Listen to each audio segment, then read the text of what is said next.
Olá, muito boa noite para você. São 7h06. Seja bem-vindo ao JL2 desta sexta-feira, dia 22 de agosto. Veja agora as principais notícias do dia. 6 pessoas morrem em um grave acidente na BR-222 entre Rondon do Pará e Dom Eliseu, no sudeste do estado. Mais de 5.000 carteiras de motoristas estão esquecidas à espera dos donos no Detran, em Belém. No futebol, o Remo faz o último treino antes de enfrentar o líder da Série B amanhã, em Curitiba. E um festival em Nhangapi celebra a cultura e a fartura do açaí. Agora, aqui no JL2.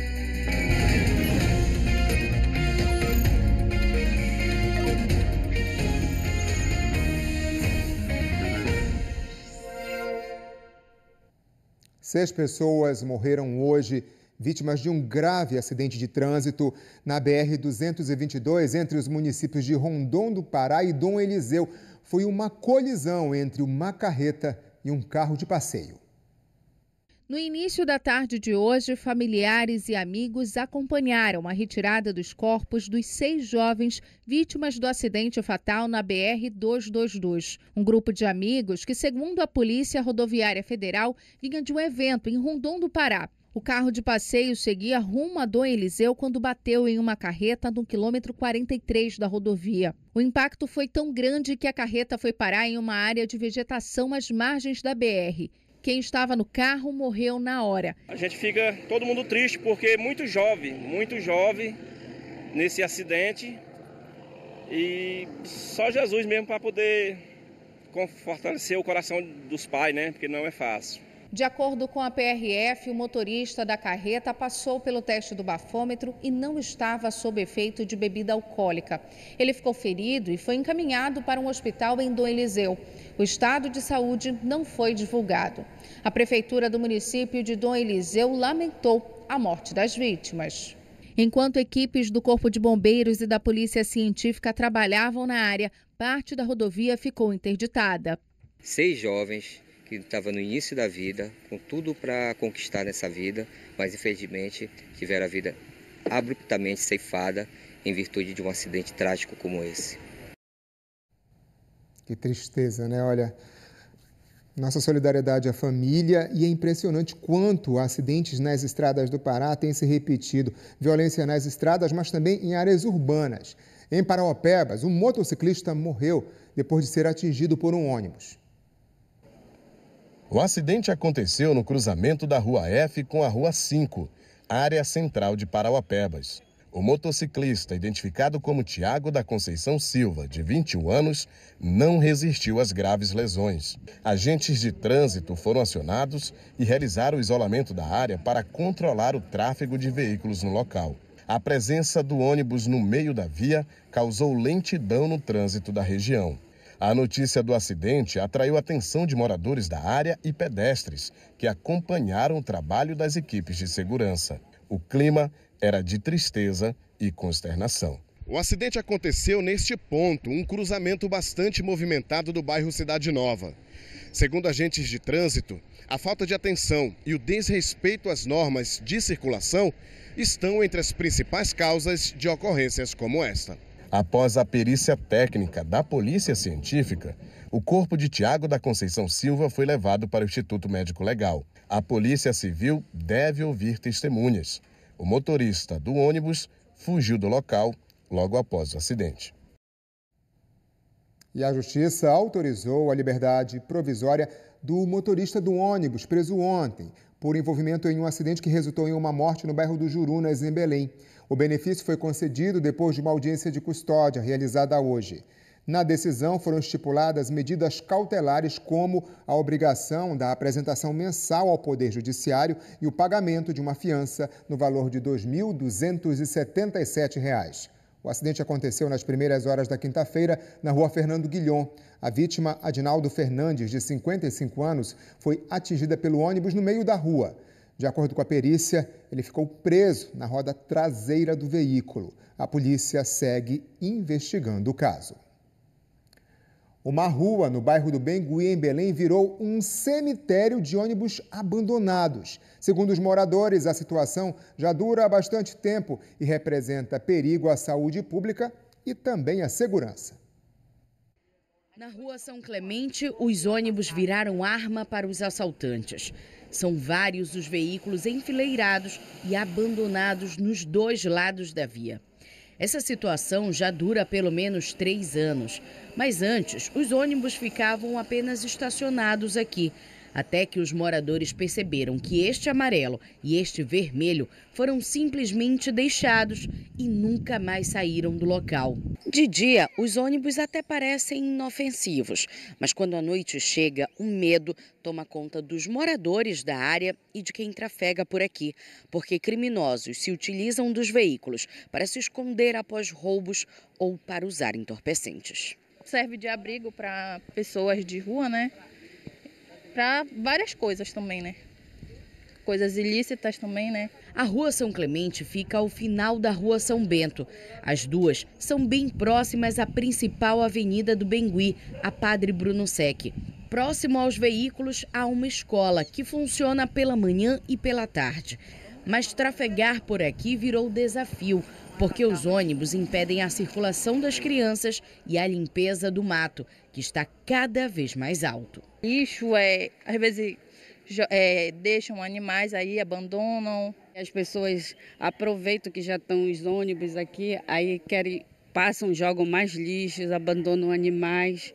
Os moradores sabem quem é o proprietário dos veículos e já chegaram a conversar com ele, pedindo que tomassem alguma providência para evitar que bandidos e usuários de drogas se abrigassem neles. Mas até hoje nada foi feito. A gente foi falar, né, com o dono, ele disse que vendeu para uma outra pessoa. Aí ele fala que esses ônibus, esses dois, né, não é dele. E ele disse que para falar, né, com o outro dono, já falou para tirar, mas não aparece ninguém e fica aí, num descaso, né? Eles tentaram recorrer à Prefeitura de Belém, cobrando uma medida eficaz e a solução imediata, mas também não obtiveram nenhum sucesso. A gente já entrou em contato, disseram que está em planejamento, que está no mapa, está em não sei aonde, mas até agora ninguém veio resolver a situação. Bem, sobre a insegurança que os moradores reclamaram, a polícia disse que mantém rondas diárias com uso de viaturas e de motocicletas nessa área do Bengui e reforça que as denúncias podem ser feitas pelo número 190. Já em relação à remoção dos ônibus do local, a Segbel disse que vai apurar o caso. Equipes serão acionadas para fazer a identificação dos proprietários e então proceder à devida notificação conforme prevê a legislação. A Polícia Federal cumpriu 4 mandados de busca e apreensão em Belém e em Ananindeua, durante uma operação que investiga o desvio de recursos públicos destinados a obras de saneamento básico no município de Soure, na Ilha do Marajó. A investigação identificou indícios de irregularidades licitatórias, pagamentos por serviços não executados e prorrogações contratuais sem a devida justificativa. São apurados os crimes de fraude à licitação, peculato, corrupção e lavagem de dinheiro. Durante as buscas, foram apreendidos documentos, mídias e equipamentos que agora serão submetidos à perícia. A operação segue em andamento para identificar e responsabilizar todos os envolvidos nos crimes. A Justiça Federal determinou a realização de uma inspeção judicial para verificar o cumprimento de medidas no atendimento das pessoas em situação de rua na capital, principalmente aquelas que ocupam as escadarias do prédio central dos Correios em Belém. A repórter Juliana Alvarez está aqui e traz mais detalhes dessa operação que está ocorrendo nesse momento, né? Juliana, boa noite. Boa noite, João. Boa noite a todos que nos acompanham. A nossa equipe está bem em frente ao prédio dos Correios, onde essa operação conjunta está sendo concentrada. Nós temos aqui representantes da Justiça Federal, do Ministério Público Federal, da Defensoria Pública da União, além da Polícia Civil, ou melhor, além da Polícia Federal e também representantes de órgãos da prefeitura. Isso inclui, inclusive, abrigos que costumam acolher pessoas em situação de vulnerabilidade. Pelas imagens do Jorge Paixão, vocês conseguem ver um pouquinho. Existe aqui uma série de rodas de conversa, a gente pode resumir dessa forma. A gente tem, inclusive, representantes da Justiça fazendo a escuta dessas pessoas em situação de rua que costumam ficar aqui nessa área. A ideia é poder entender como elas estão sendo acolhidas. Isso porque, em maio de 2023, os Correios ajuizaram uma ação pedindo para que a Prefeitura e a Funpapa acolhesse essas pessoas. Em janeiro de 2024, teve uma audiência de conciliação em que a Prefeitura se comprometeu a fazer o acolhimento, o atendimento dessas pessoas. Mas, segundo informações, essas medidas não estariam sendo cumpridas. Esse processo vem se arrastando ao longo dos anos e então a Justiça determinou que fosse feita uma inspeção aqui na área para ouvir essas pessoas e ver de perto como esse trabalho vem sendo desenvolvido e se de fato essas pessoas estão recebendo esse acolhimento. Então, esse é o trabalho que está sendo desenvolvido aqui nesse momento. Ainda não tem um prazo, para terminar, a gente conversou já aqui com algumas pessoas e a ideia é que realmente essas pessoas em situação de rua sejam devidamente ouvidas. A gente está acompanhando aqui e várias delas já foram ouvidas para relatar como tem sido esse processo aqui, se de fato elas estão recebendo algum acolhimento. João. Obrigado, Juliana. A gente veio os representantes do SUS, inclusive, da Justiça Federal, do Ministério Público Federal. É uma ação muito importante, fundamental. A gente percebe que, por exemplo, aí em frente, a Agência dos Correios tem aumentado o número de pessoas em situação de vulnerabilidade social, que precisam desse atendimento, precisam mesmo ser acompanhadas. E, infelizmente, não só aí em frente aos Correios. Olha, o PROCON do Pará realizou uma operação de fiscalização nos hotéis da capital. A ação teve o objetivo de garantir o cumprimento dos direitos do consumidor na prestação de serviços de hospedagens. Os alvos foram estabelecimentos suspeitos de cobrar preços abusivos. Os agentes verificaram se os hotéis cumpriam as normas como informações visíveis sobre o valor das diárias em diferentes épocas do ano. Nos locais onde havia irregularidades, foram registrados autos de infração. Nestes casos, os estabelecimentos têm até 48 horas para responder aos questionamentos do PROCON. Caso não haja adequação às normas necessárias, aí os hotéis então serão sujeitos a multas. Estamos a 80 dias da COP30 e o governo federal divulgou que até agora só 47 países confirmaram presença na conferência. As delegações estrangeiras seguem reclamando do preço da hospedagem em Belém. Logo cedo, durante 3 horas, autoridades do governo brasileiro se reuniram por videoconferência com representantes das Nações Unidas. No mês passado, países enviaram uma carta à organização da COP30 em que pediam melhores condições de acomodação. A ONU pediu ao Brasil para o país bancar parte das despesas de algumas delegações, mas a Casa Civil já respondeu que isso não será possível. O governo brasileiro já está arcando com custos significativos para a realização da COP e que, por isso, não há como subsidiar delegações de países, inclusive delegações de países que, digamos assim, são mais ricos do que o Brasil. Até agora, apenas 47 de 196 países confirmaram já ter fechado hospedagem. O governo reconhece que o problema não é a falta de acomodações, mas os preços cobrados por elas. Nós já temos mapeados e estamos disponibilizando à medida que a gente vai negociando mais de 33 mil quartos individuais, que representa mais de 53 mil leitos de uma forma geral. O que a ONU sempre nos pediu foi em torno de 24 mil quartos, que seria suficiente para tocar uma COP de forma bastante razoável. Nós já estamos com mais de 33 mil. Qual é o nosso problema? É trazer isso a valores que sejam compatíveis com o poder aquisitivo dos países. Há menos de 3 meses da COP30, o governo brasileiro discute também propostas que serão apresentadas na conferência para a proteção do meio ambiente. Uma delas é a criação do Fundo Floresta Tropical para Sempre, um produto financeiro que vai remunerar os países que preservarem florestas tropicais. Essas áreas de mata estão espalhadas por mais de 70 países, e a maior parte delas fica no Brasil. O fundo é considerado um novo modelo de financiamento climático. A ideia é que o aporte inicial do fundo seja feito pelos países. A partir daí, o setor privado, empresas e ONGs, por exemplo, também poderá investir.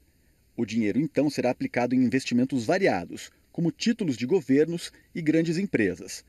Parte do lucro obtido nessas operações vai ser destinado todo ano a países com florestas tropicais preservadas.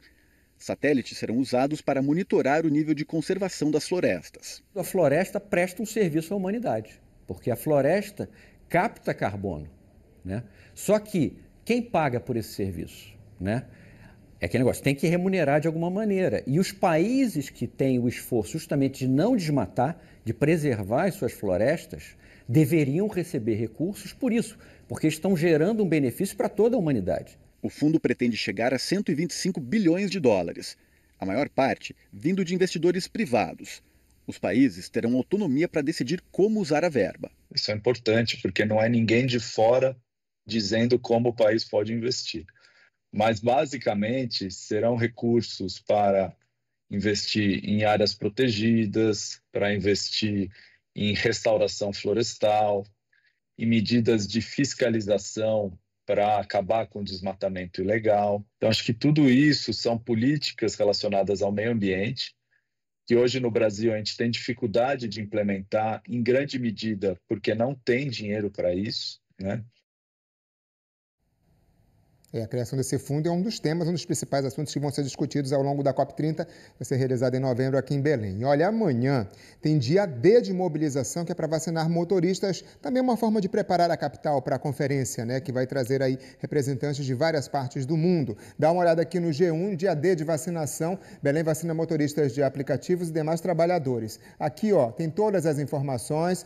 A vacinação vai ser em formato de drive-thru nesse sábado, dia 23, vai ser realizada na Aldeia Amazônica de 8 até as 5 da tarde. A Aldeia Amazônica que fica ali na Avenida Pedro Miranda, no bairro da Pedreira. De acordo com a Secretaria Municipal de Saúde, a SESMA, qualquer pessoa pode participar da campanha, pode se vacinar. No entanto, a prioridade é para a categoria de motoristas. Mas se você precisar e quiser se vacinar, basta ir lá à Aldeia Amazônica, que nessa mobilização de amanhã vai ser possível tomar, olha, tríplice viral, sarampo, cachumba e rubéola, hepatite B, a difteria e tétano, que é a DT, e a febre amarela. Todos os detalhes aqui para reler, você vê no G1 Pará. E o palco do show Amazônia Live Hoje Sempre já está sendo montado em Belém. A estrutura, que tem formato de uma Vitória Régia, vai receber as apresentações de Mariah Carey e de 4 divas da música paraense. Às margens da Baía do Guajará, o palco do espetáculo Amazônia Live Hoje Sempre vai sendo montado. A equipe envolve mais de 20 profissionais, que têm até o dia 29 de agosto para deixar tudo pronto. A estrutura foi dividida em 3 partes. Juntas, elas vão formar uma Vitória Régia cenográfica para receber as divas Mariah Carey, Dona Onete, Joelma, Gabi Amarantos e Zainara, em um espetáculo exclusivo para a televisão. Muito legal. Eu sou de Cametá, né? E eu já fiz uma apresentação lá que foi num barco, então não é algo tão incomum para mim. Claro que agora as proporções são muito maiores, mas vai dar bom, vai ser bem legal. Aqui a gente consegue ter uma dimensão melhor desse palco. É nessa circunferência onde de fato nós teremos as apresentações. E sabe esses pequenos furos na estrutura? Eles vão receber as pétalas da Vitória Régia que estão desmontadas aqui no chão. O coordenador cenográfico do projeto explica que 80% do piso e da circunferência do palco já estão concluídos. A estrutura flutuante vai funcionar como um piso para receber todo o restante do palco. E apesar da semelhança com uma balsa, ela não tem motor. Então, dias antes da apresentação, vai ser rebocada até o braço de rio de onde o espetáculo será transmitido. A gente tem um piso, a gente vai encaixar o eixo central do palco.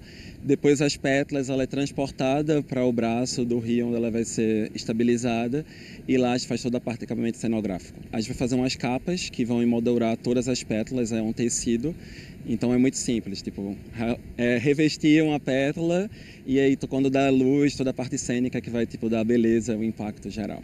As peças que formam o palco vieram de Caieiras, em São Paulo. Viajaram mais de 2.800 quilômetros para serem montadas aqui em Belém. Feita de aço e madeira naval, a estrutura tem 88 toneladas e 26 metros de diâmetro. E mesmo assim, vai parecer flutuar. A nossa intenção não é só o palco, é mostrar a grandeza da natureza, tipo a floresta de pé, a potência, colocar o holofote para o mundo falando sobre isso. Eu acho isso muito bom, eu acho isso muito importante e mais do que isso, eu acho que é um momento de nós, principalmente artistas daqui, de continuar levantando a bandeira e batendo no peito e levando a nossa cultura. Rio, a mulher do Pará. Vai ser histórico. E a seguir, mais de 5.000 carteiras de habilitação estão esquecidas no Detran, em Belém. E um município do Pará, Inhangapi, festeja a safra do açaí. Agora são 7h28. Temos imagens ao vivo aqui da Avenida Senador Lemos. Voltamos já já. Você tem.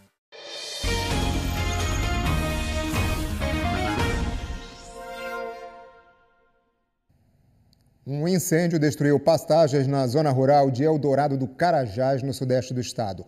O fogo foi controlado depois de uma força-tarefa. Rastro de destruição. A grande área de pastagem foi consumida pelo fogo, deixando o terreno coberto por cinzas. O incêndio provocou muita fumaça, que se espalhou por vários pontos da região na zona rural de Eldorado do Carajás. De longe, foi possível ver a nuvem densa se formar no horizonte. Uma força-tarefa foi montada para controlar as chamas. Um caminhão-pipa da Secretaria Municipal de Obras foi usado no combate ao fogo. O incêndio levantou preocupação entre produtores da região, já que esta é uma época de seca e o risco de queimadas é muito maior. Ainda não há informações sobre o que teria provocado as chamas. As equipes conseguiram controlar os focos de incêndio no início da tarde. E mais de 5.000 carteiras de motorista só da região metropolitana de Belém estão esquecidas no Detran à espera dos donos. Apesar das CNHs digitais facilitarem o dia a dia de muitos motoristas, o documento físico ainda é obrigatório em algumas situações. São documentos que não conseguiram ser entregues pelos Correios e foram devolvidos para o Detran. Só aqui nesta sala, mais de 5.000 CNHs da região metropolitana de Belém ainda estão à espera dos donos. Embora hoje em dia muitos prefiram a carteira de habilitação digital, ainda há situações em que o documento físico é essencial. É importante porque tem aqueles momentos que você não está com seu celular está descarregado. Infelizmente, você pode ter sido roubado e você está com o seu documento em mãos, é muito importante. Até para alguns serviços, como locar um veículo, a locadora exige que você esteja com o documento físico em mãos. O site do Detran mostra se a CNH foi devolvida. O condutor pode vir até a sede do departamento buscar o documento. A carteira de habilitação do Oséia já estava há um mês esperando por ele. Estava usando a carteira digital, né? E agora chegou o momento certo de vir aqui, mas foi bem rápido aqui, uns 20 minutinhos já recebi. Agora o esporte, o Remo enfrenta o Coritiba amanhã no estádio Couto Pereira. O Bruno Amâncio tem as informações do Leão. Olá a todos que nos acompanham aqui dentro do JL2. O Remo encerrou a preparação para encarar o Coritiba amanhã pela 23ª rodada da Série B. A movimentação final foi no centro de treinamento do Caju, que pertence ao Atlético Paranaense. Para esse duelo contra o Coxa, o técnico Antônio Oliveira não vai poder contar com Pedro Rocha, artilheiro da Série B, com 10 gols. O atacante está suspenso pelo 3º cartão amarelo. Há também outros atletas entregues ao departamento médico, como Pavani e Cantijo. Entre os titulares, a novidade deve ser apenas Diego Hernandes, que entrou bem no jogo contra o Botafogo de São Paulo, fazendo sua estreia com a camisa azulina.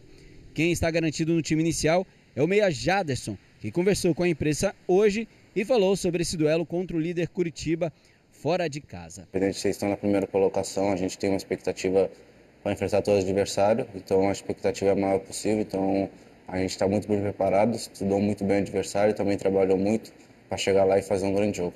Reforçando que essa partida entre Remo e Coritiba e Remo, será amanhã no estádio Couto Pereira, com a bola rolando a partir das 4 horas da tarde. Mais detalhes no ge.globo/PA. É isso, um forte abraço.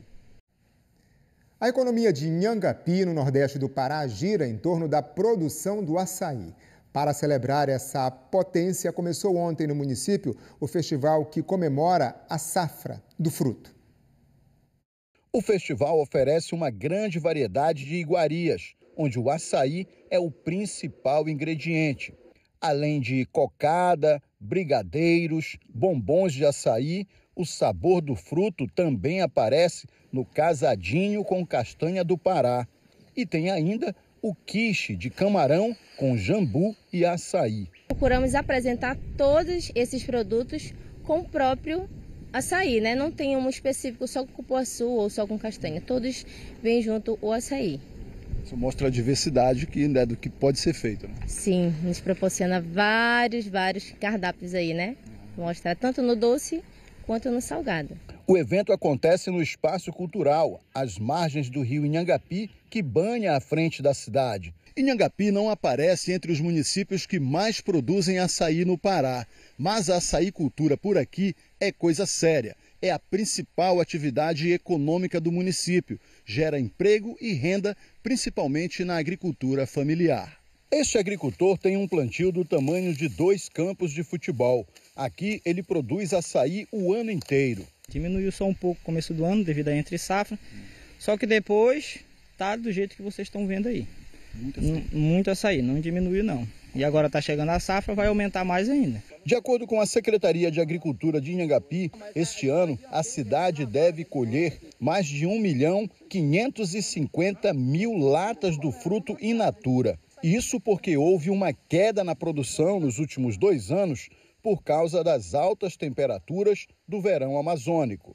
Apenas 10% do açaí produzido em Inhangapi são consumidos no município. O restante é vendido para outras cidades da região e para a capital do estado. Para incentivar a produção local, desde 1998, a Secretaria de Agricultura de Inhangapi distribui de graça aos agricultores do município 100.000 novas mudas de açaí. As plantas são produzidas e selecionadas no horto da cidade. Atualmente, a área plantada de Inhangapi chega a 6.000 hectares de açaizais, de várzea e de terra firme. A intenção é essa, que aumente essa produção e que o agricultor também melhore, né, a sua produção e geralmente gere emprego. Este agricultor que produz açaí também ganha dinheiro apanhando o fruto, principalmente durante a safra, que vai de abril a dezembro. Cheguei a ganhar até 750, apanhando açaí. Tem que trabalhar muito. Tem que trabalhar bastante. Se não trabalhar, não chega nessa meta, não. Inhangapi fica a mais ou menos 90 quilômetros de Belém. O Festival do Açaí segue durante todo o fim de semana ali no Espaço Cultural que fica às margens do rio Inhangapi, que dá um nome à cidade. E hoje começa a apresentação dos grupos que participam do Festival Folclórico de Altamira, um espetáculo que valoriza a identidade cultural da região. Cristiane Prado está aqui e traz os detalhes para a gente. Boa noite, Cris. Boa noite para você, João. Boa noite a todos. O Festival Folclórico de Altamira é um evento tradicional aqui do município e acontece há 21 anos. E a expectativa é de uma noite bastante movimentada por aqui. Hoje terá início a apresentação dos grupos folclóricos que vão disputar o título de campeão. Hoje à noite, 4 grupos vão se apresentar e amanhã outros 4 grupos vão entrar aqui na arena para mostrar a arte, a cultura e um enredo que é mantido em sigilo até o momento em que os grupos entram aqui neste espaço onde nós estamos para mostrar tudo o que prepararam ao longo de muitos meses de ensaio. Por enquanto, ainda não há movimentação por aqui, porque a programação começa mais tarde, a partir das 9 horas e deve entrar pela madrugada. Cada grupo tem até 50 minutos para fazer a sua apresentação com a expectativa de conquistar a preferência dos jurados e são avaliados critérios como a originalidade, a criatividade, as alegorias e os figurinos. Portanto, João, o pessoal aqui de Altamira tem a possibilidade de ver esse espetáculo de cores, de brilho e de muita arte e cultura hoje à noite, com a apresentação que começa daqui a pouco e também amanhã com entrada gratuita para as arquibancadas. Volto com você. Obrigado, Cris. Uma boa noite para você. Bom trabalho aí em Altamira. Tem comentário, sua participação aqui no JL2, Mário Lima. Boa noite para você, Mário. Com relação aos moradores de rua e dependentes químicos, é preciso fazer um trabalho como esse aí nos Correios, lá na Praça do Relógio também, pois esse problema social é muito grande naquele local. Está falando ali da área da Praça do Relógio, né? Um outro ponto que precisa dar atenção. Obrigado, Mário, pela participação. O JL2 de hoje fica por aqui. Uma boa noite para você.